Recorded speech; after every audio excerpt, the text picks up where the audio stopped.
Subscribe now and press the bell icon. Never miss an update. Hello everyone, welcome to our channel Amit Sahu मीद।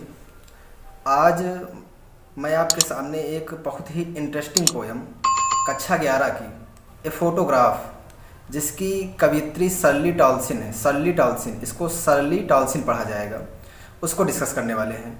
तो ज़्यादा time waste ना करते हुए शुरू करते हैं आज की वीडियो। सबसे पहले मैं आपको इस कविता का सार बताना चाहूँगा, सबस्टेंस बताना चाहूँगा, भावार्थ क्या है, इस कविता का भावार्थ क्या है, पहले आप उसको समझने का प्रयास करिएगा। सर्ली टॉल्सन ने इस कविता को क्यों लिखा, तो यहाँ पे ये जो कविता है सर्ली टॉल्सन की कविता द फोटोग्राफ, उनकी माँ को एक श्रद्धांजलि है। ये जो कविता है एक उनकी माँ को श्रद्धांजलि है। श्रद्धांजलि कैसे है, अभी जब आगे की लाइन में आप पढ़ेंगे तो आपको पता चलेगा कि ये श्रद्धांजलि कैसे पोयम है। और कवि अपनी माँ की, जो कवित्री हैं, अपनी माँ की एक पुरानी तस्वीर देखती हैं, और जब उनकी माँ एक छोटी लड़की थी तब की यह फ़ोटो थी, करीब 12 साल की वो उनकी माता की फ़ोटो थी, उसको देखती हैं। फोटोग्राफ एक समय में एक पल को कैप्चर करते हैं, और जब तस्वीरें ली जाती हैं तो भी भावनाओं को महसूस किया जाता है।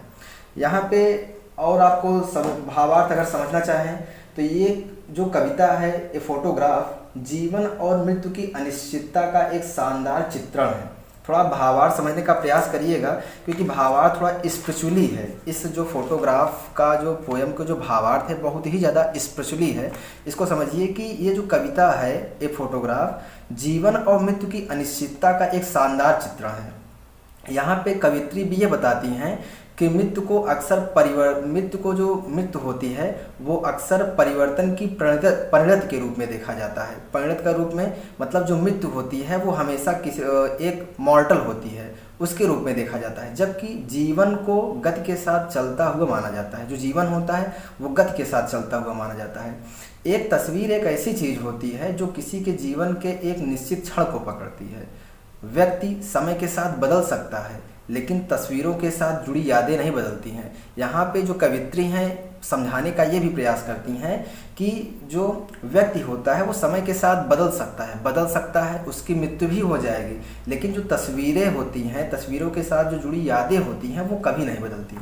और फिर आगे वो बताती हैं कि जब वह 30 से 40 साल बाद इसे देखती हैं तो वह कहती हैं कि समुद्र तट पर माँ का प्यारा चेहरा, उसके चचेरे जो चचेरी बहन होती हैं, सभी के समय बदल गए हैं, सभी समय के साथ क्या हैं, बदल गए हैं, लेकिन जो तस्वीर में कैद पल हैं अभी नहीं बदले हैं, और वो उन्हें देखकर कवित्री को एक खुशी देती हैं। ये था पोयम का जो स्पिरिचुअली भावार्थ था। ये तो पोयम का स्पिरिचुअली भावार्थ हो गया।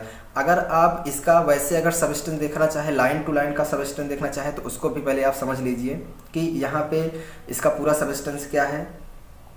यहाँ पे तस्वीर, कवित्री अपने माँ की एक तस्वीर को देखती हैं जिसमें उनकी माँ और उनकी 2 चचेरी बहनें समुद्र तट पर खेलते हुए दिखाई देती हैं, और उनकी माँ दोनों के बीच की कड़ी हैं, और वह अपने चचेरी बहनों के हाथ के पकड़े हुए, उनकी जो चचेरी बहनें होती हैं कवित्री की माँ के हाथ को पकड़े हुए हैं।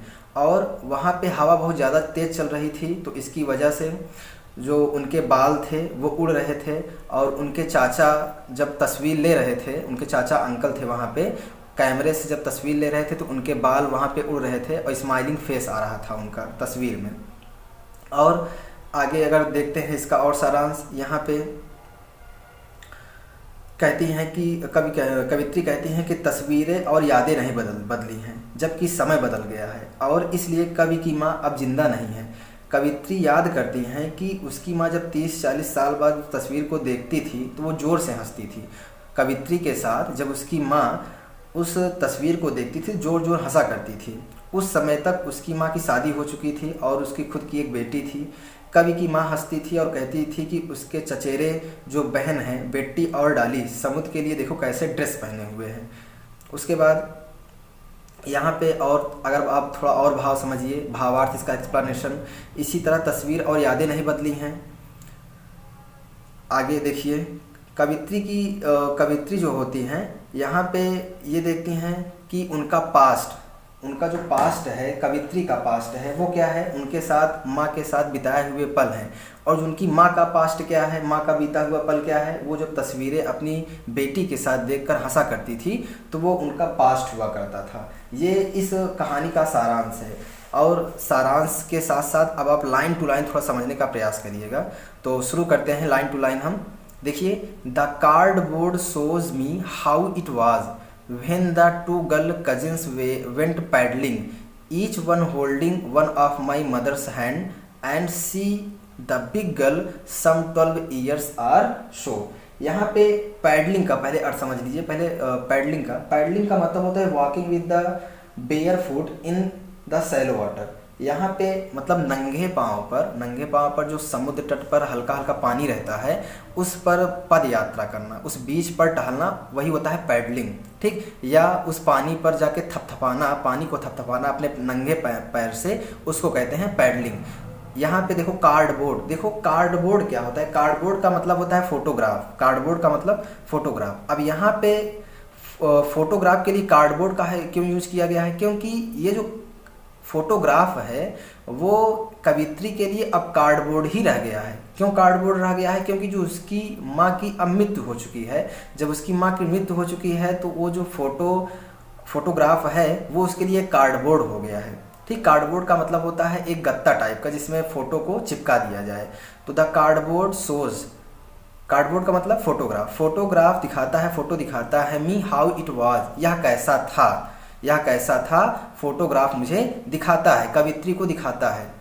आगे देखिए, when the two girl cousin went paddling, when मतलब जब, द टू गर्ल दो गर्ल कजिन दो चचेरी बहनें वेंट पैडलिंग के लिए गई थी। पैडलिंग का मतलब नंगे पांव पर समुद्र के तट पर चलना, ठीक। नंगे पांव पर समुद्र तट पर चलना या पानी को थपथपाना।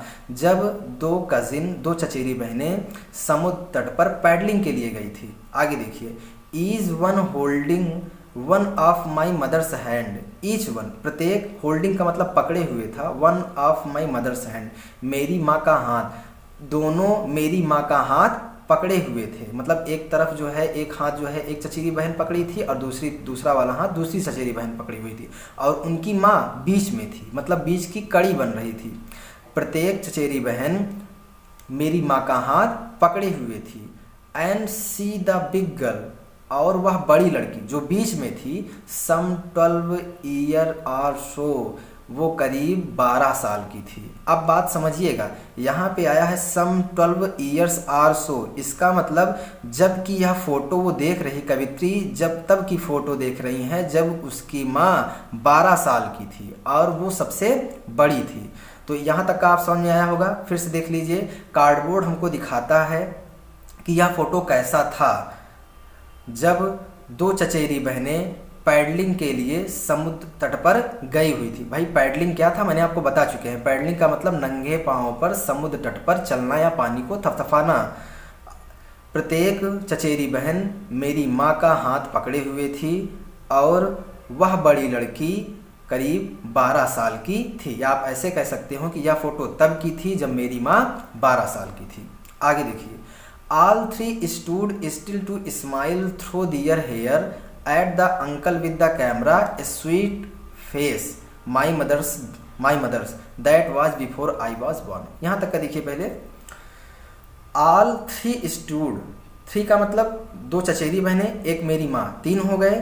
तीनों लोग stood वहीं पे खड़ी थी, still to smile करते हुए, through their hair अपने बालों के बीच से। अब यहाँ पे थ्रो दियर हेयर ऐसे समझिए कि वहाँ पे थोड़ा हवा तेज चल रही थी। भाई वैसे भी अगर देख लीजिए समुद्र तट पे आप जाइए तो वहाँ पे हवा तेज चल रही होती है तो आपके बाल उड़ते हैं, तो उनका बाल उड़कर उनके फेस पे आ रहा था, ठीक। उनका जो है बाल जो है उड़ के उनके फेस पे आ रहा था और वो बालों से होकर स्माइल कर रही थी वहाँ पे खड़ी होके।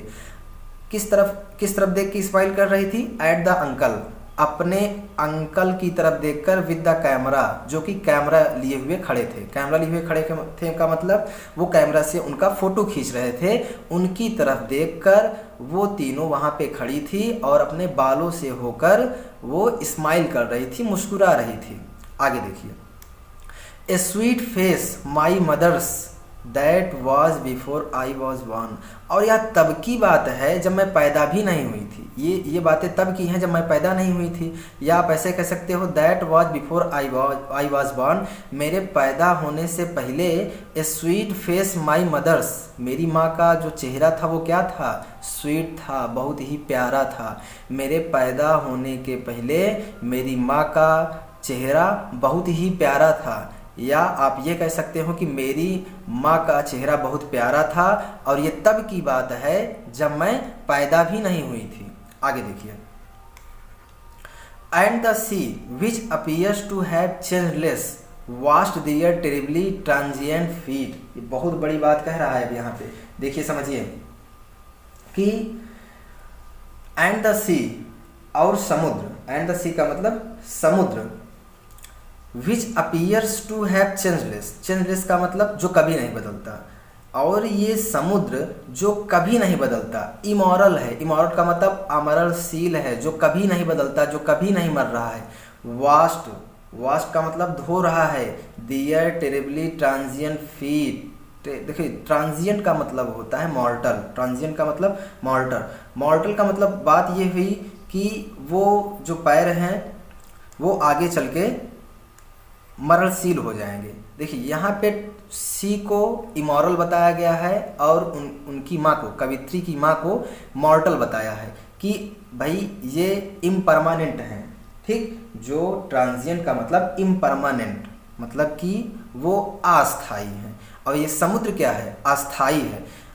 अब पूरे का भावार्थ देखिए कि ये जो सी है वो अपवर्तनशील दिखता है। ये सी, ये समुद्र अपवर्तनशील दिखता है और उनके पैरों को धो रहा है जो कि परिवर्तनशील हैं। जो कि परिवर्तनशील है का मतलब जो कि आगे मरणशील हैं, जो कि आगे मर जाएंगे। ठीक, चलिए नेक्स्ट स्टैंजा देखते हैं। देखिए ये पोयम 3 स्टेज में है, ये पोयम 3 स्टेज में है। प्रथम इसका चरण मैंने आपको बता दिया, अब सेकंड चरण पे आते हैं। उसका जो प्रथम चरण था वो आप कह सकते हो कि बचपन का था, ये उनकी जवानी का है। जवानी में क्या है, सम 20-30 years later she would laugh at the snapshot. देखिए ये जो स्नैपशॉट है इसका मतलब भी फोटो होता है, स्नैपशॉट का मतलब फोटो भी होता है। देखिए सम 20-30 year later, 20 का मतलब 20, 30 का मतलब 30, ईयर लेटर 20 या 30 वर्ष बाद, 20 या 30 वर्ष बाद, she would laugh at the snapshot, वो फोटो देखकर हंसा करती थी, वो फोटो देख के हंसा करती थी। अब यहाँ पे आप थोड़ा समझिए, यहाँ पे जो हंसा करती थी वो आगे पहले इसको समझ लिए। सी Betty and Dolly, see Betty and Dolly, she would say and look how they dressed us for the beach. यहाँ पे जो हंसा करती थी, यहाँ से एक बार आ जाइए, यहाँ पे वो जो हंसा करती थी, यहाँ पे कवियत्री भी मौजूद है, वहाँ पे यहाँ पे लेखिका भी मौजूद है, और लेखिका की माँ उनको अपनी बेटी को मतलब सली टॉल्सन को दिखाती थी कि देखो उस फोटो को देखो। अब फोटो में क्या देखो, सी बेटी एंड डॉली एंड बेटी को देखो। हम आगे पढ़ रहे हैं, आप वहां पे मिलाइएगा। सम 20-30 year later she would laugh at the snapshot, 20-30 साल बाद वह फोटो देखकर हंसा करती थी और मुझे दिखाती थी। क्या दिखाती थी, सी देखो बेटी एंड डॉली को, डॉली और बेटी को देखो। सी वुड से वह कहा करती थी, and look how they dressed us for the beach, and look देखो हाउ दे ड्रेस्ड अस, वो हमको कैसे पहनाए हैं, फॉर द बीच, बीच के लिए मतलब वो हॉलीडे चल रहा था, छुट्टियां चल रही थी, और बीच जाने के लिए देखो हमको कैसे कपड़े पहनाए हुए हैं। यहाँ पे लेखिका और लेखिका की माँ दोनों मौजूद हैं इस बात में, मतलब कि लेखिका की माँ उसको दिखा रही है, अपनी बेटी को, सली टॉल्सन को दिखा रही हैं कि देखो 20-30 साल में जब ऐसे थी कि 20-30 साल में जब फोटो दिखा रही हैं तो दिखा रही हैं कि देखो इस फोटो में देखो बेटी और डॉली को देखो वो कैसे कपड़े पहन के बीच पे जा रही हैं। आगे देखिए दसी, अब फिर वो एक बार डिसअपॉइंटेड होती हैं, लेखिका फिर एक बार डिसअपॉइंटेड होती हैं। कैसे डिसअपॉइंटेड होती हैं, देखिए दसी holiday was her past, mine is her laughter. यहाँ पे देखिए दसी हॉलीडे, जो समुद्र की छुट्टियां होती थी। The C holiday was her past. यहाँ पे जो कवि की माँ का पास्ट था उनका हॉलीडे था, उनका जो समुद्र पे वो हॉलीडे मनाने जाती थी वो उनकी माँ का, यहाँ पे जो हर आया है वो कवयित्री की माँ के लिए आया है, पोएट्रेस की माँ के लिए आया है। तो the C holiday was her past, कवि की माँ के लिए उसका पास्ट सी हॉलीडे था। और माइन इज हर लाफर, माइन मेरा पास्ट क्या था, यहाँ पे माइन किसके लिए आया है, लेखिका के लिए आया है। मेरा पास्ट क्या था, वो हंसी थी, किसके साथ हंसी थी, उनकी माता के साथ हंसी थी, जो वो कभी कभी वो साथ बैठकर फोटो देखा करती थी। तो फिर से समझ लीजिए, the C holiday was her past, जो उनकी माँ का पास्ट था वो सी हॉलीडे था। और मेरा पास्ट क्या था, मेरा पास्ट अपनी माता के साथ फोटो जब मैं देखकर हंसा करती थी तो वो मेरा पास्ट था। बोथ राई with the लेबर्ड is of loss. अरे बहुत ही इंटरेस्टिंग लाइन है, इसको आप समझिए। बोथ दोनों, राई का मतलब होता है डिसपॉइंटेड, निराश होते हैं। विद द लेबर्ड, लेबर्ड का मतलब होता है मेहनत, ईज का मतलब आसानी से, ऑफ लॉस का मतलब ही, ईज का मतलब आसानी से, लॉस का मतलब हानि। देखो राई का मतलब क्या हुआ, राई का मतलब हुआ डिसअपॉइंटेड, दोनों डिसअपॉइंटेड हो जाती हैं। इसको थोड़ा आप व्यवहारिक रूप में लीजिए, सुनिएगा आप। यदि आप कुछ खो चुके हैं और आपने बहुत ही मेहनत की, लेकिन फिर भी आपको उस हानि को बड़े ही आराम के साथ एक्सेप्ट करना पड़ा, ठीक। मान लो आप कुछ खो चुके हों और आपने उसके लिए बहुत मेहनत की, लेकिन फिर भी आपको उस हानि को बहुत ही आराम के साथ एक्सेप्ट करना पड़ा। तो वो किस चीज़ की हानि हुई या कौन सी चीज़ आसानी से दूर हो गई। पोएटिस ये कहना चाहती हैं कि उनकी माता से उनका बचपन दूर हो गया और पोएटिस से उनकी मदर दूर हो गई, और दोनों डिसअपॉइंटेड थी, दोनों निराश थी। देखो बोथ राइट, दोनों निराश थी, लेकिन वो कुछ नहीं कर सकते। देखिए वो कुछ नहीं कर सकते, जो उनकी मेहनत थी, भाई इतना मेहनत की, अब वो निराश हो रहे हैं, वो कुछ नहीं कर सकते। और कुछ नहीं कर सकते इसका मतलब ये है क्योंकि जो नेचर है ये भगवान की करनी है, और हमें इस लॉस को एक्सेप्ट करना पड़ता है बहुत ही आसानी के साथ। ये जो लॉस है इसको बहुत ही आसानी के साथ हमको एक्सेप्ट करना पड़ रहा है। और लॉस क्या हुआ, लॉस ये हुआ कि पोएटिस की माँ से उसका बचपन दूर हुआ। देखिए वो 20-30 साल बड़ी हो गई है ना, तो वहाँ पे पोएटिस की माँ का बचपन दूर हुआ और पोएटिस से, लेखिका से उनकी माँ दूर हुई। यही इसका बहुत ही आसानी से लॉस है। नेक्स्ट स्टैंजा देखते हैं। चलिए लास्ट स्टैंजा देखते हैं। लास्ट स्टैंजा ये तीसरा चरण है, पढ़ते हैं इसको। Now she has been dead nearly as many years as that girl lived, and of this circumstance there is nothing to say at all, it's silence। देखो यहाँ पे कह रहा है now she has been dead। अब कवित्री एकदम बहुत ही ज़्यादा डिसअपॉइंटेड है, बहुत ज़्यादा निराश होकर कह रहे हैं कि अब तो हम मर चुकी हैं। Nearly as many years as that girl lived, जितने साल वो जी थी उनको मरे हुए अब उतने ही साल हो गए हैं। अब उस लड़की की मृत्यु हुए लगभग उतने ही वर्ष व्यतीत हो चुके हैं जितने वर्ष वह जिंदा रही थी। मतलब कि फोटो में जितने साल वो थी उतने साल उनको मरे हुए हो गए हैं। एंड ऑफ दिस सर्कमस्टेंस, और इस सर्कमस्टेंस का मतलब होता है परिस्थिति और या घटना, ठीक। और इस घटना या परिस्थिति से देयर इज नथिंग टू से एट ऑल, अब मैं कुछ भी नहीं कह सकती का मतलब मेरा अब बस चलने वाला नहीं है कि मैं अपनी माता को पुनः वापस ला सकूं। और इस जो सिचुएशन बन गई है, जो परिस्थिति बन गई है, जो घटना हुई है, इसके बारे में अब कुछ नहीं कह सकती। और इट्स साइलेंस, और जो इसकी साइलेंस है वो मुझे साइलेंस कर देती है, मतलब कि अब इसकी चुप्पी ही मुझे चुप कर देती है। अब इसकी चुप्पी ही मुझे चुप कर देती है। एक बार फिर से देख लीजिए। अब उस लड़की की मृत्यु हुई लगभग उतने ही वर्ष हो गए हैं जितने वर्ष वह जिंदा रही थी, तथा इस परिस्थिति के विषय में, इस घटना के विषय में मैं अब कुछ नहीं कर सकती, क्योंकि मेरे बस में अब कुछ नहीं है कि मैं अपनी माता को, पोएटिस की माँ अब मर चुकी है ना, तो उसकी अपनी माता को मैं पुनः वापस ला सकूं। और इसकी चुप्पी ही मुझे चुप कर देती है।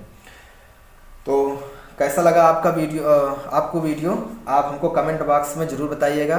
So thank you for watching this video. I hope you liked it. If you liked it, hit the like button, share with your friends, and for many more videos of literature, subscribe to our channel. I'm Sahu Meet. Thank you.